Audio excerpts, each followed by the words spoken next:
Αρχικά θα ήθελα, πριν ξεκινήσω να μιλήσω για τον Πας Πρέβεζα, θα ήθελα να πω ένα πολύ μεγάλο ευχαριστώ στην ομάδα του Αμβρακικού Βόνιτσας. Πέρασα 2 εξαιρετικά χρόνια εκεί.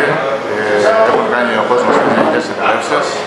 Δεν βγήκε κάτι από αυτό. Ελπίζω να βρουν τον δρόμο τους και να συνεχίσει η ομάδα κανονικά, γιατί είναι μια μεγάλη ομάδα για την εύση για τον νομό της Λοκαρνανίας.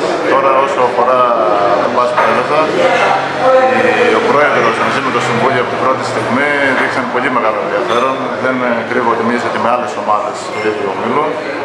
Αλλά στο τέλος έπαιξα όλα τα πράγματα κάτω και αποφάσισα να έρθω εδώ, γιατί όπως γνωρίζουμε όλοι, ο Πας Πρέβεζας είναι μια μεγάλη ομάδα. Έχει όλες τις προδιαγραφές να φύγει από αυτή την κατηγορία και να πάει εκεί που το αξίζει. Θα ευχηθώ πρώτα υγεία στην ομάδα μας και σε όλα τη σωματεία και με δουλειά μέσα στο γήπεδο, με τον κόσμο που έχει η ομάδα και την δυναμική, να πάμε το χαράκι με η ομάδα να καταστρέψει εκεί που ανήκει. Ένα καλώς ήρθατε στην οικογένεια του Πας Πρέβεζα, τον Αποστόλη Τζούνιο, μια μεταγραφή που του θέλαμε και τις προηγούμενες χρονιές. Ευδοκίμησε φέτος να συνεργαστούμε μαζί του. Το ευχόμαστε να είναι υγιής, καλή προσωπική χρονιά και έποτε συνέχεια. Έποτε και άλλες μεταγραφές που ανακοινώσουμε σε λίγο χρονικό διάστημα.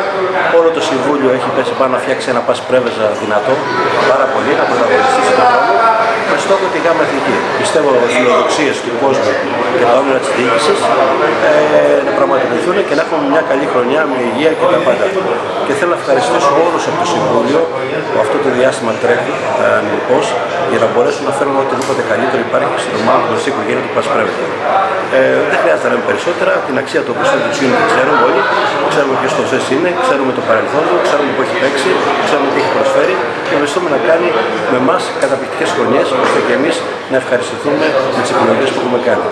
Ευχαριστούμε και τον κόσμο της Πας Πρέβεζα που πιστεύω στις Πρέβεζας που θα μας βοηθήσει σε αυτό που έχουμε οραματιστεί να κάνουμε.